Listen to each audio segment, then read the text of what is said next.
Morning guys. Well, I told everyone that I was going to get the Humber 1-ton cargo out and take some photos, so I thought I might as well do a video because I've got to try and dig it out. So behind me is a Humber pig. I've got that just to move out the way. I've got a Land Rover Wolf to move out the way, an old Vectra, and we should be able to dig her out. I'm looking forward to this. Right, so I've got that old Vectra there to move out the way, an old Sankey trailer here to move. I've got this old Land Rover Wolf under canopy, under the cover. There's this old Humber pig here, which was in a film. I'm not sure which one it was, but it was in a film. There's an original Snatch 1, Land Rover Snatch that was used in Northern Ireland and then went to Iraq. And there's the Humber 1-ton that I'm going to get out. Okay, so this old Vectra hasn't moved for a while. Tyres are all flat. Get the bonnet up. Get that battery. Yeah, look at that. So I'll get my starter pack on and see if I can get it started. Right then, that's the starter pack on, so I'll see if I can get it fired up there now.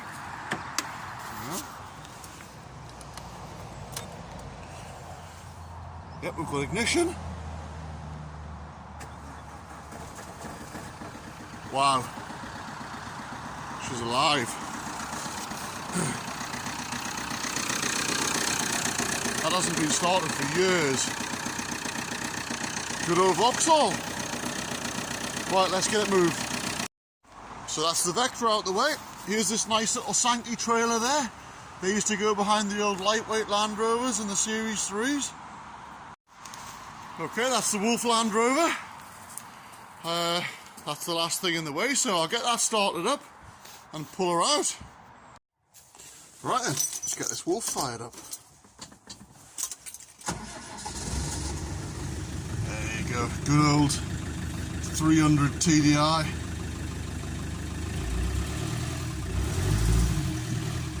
Quality.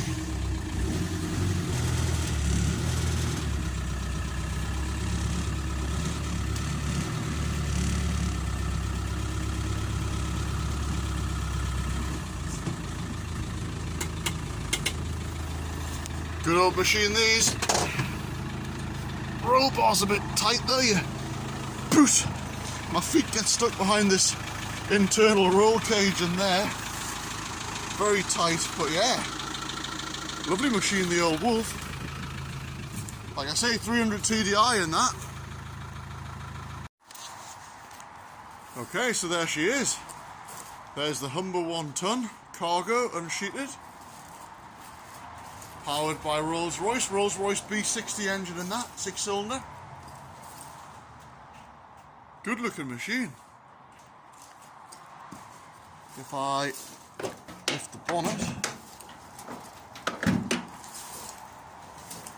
lift those catches off, and I'll lift that. You can see the engine, that's the oil filter. What I'll do, I'll get my torch and I'll do a better video. Right, so that's the bonnets lifted. You can see the part number there of the bonnets. There's your big oil filter, servo, same as a Daimler Ferret. Big old dynamo. There's your coil screen, so it's waterproof. That's the oil filter, an oil bath filter. Look at that. Little oil can stowed there. There's the other side of the engine. A big old fan belt, brass oil filter cap. You don't see that much these days. Carburetor. Yeah, she's in good nick. Just needs a bit of a polish. So that's a Rolls-Royce B60 engine, that. Right, I'm just going to walk round to the driver's side here. And if you look down here, there's one of your fuel fillers. It's got 2 tanks. There's your tyre inflator. Unscrew that cap there, and then you put your tyre inflator on. There's your shovel pickaxe handle. Open the door. Some of it's stuff stowed in there. Some of the instructions on the door. Horn. Big old steering wheel. Vacuum wiper motors. And there's your twin cupolas. Batteries behind the seat. Rear window. There's your reservoir for your brakes. There's the pickaxe handle. There's the spare wheel stowed in the side behind the passenger seat. Brand spanking new, that. Never been on the road. I think it's a Dunlop Super Traction, yep.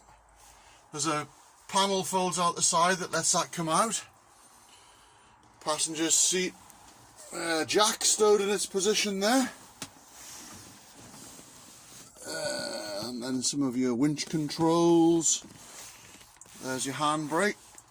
Main gear stick.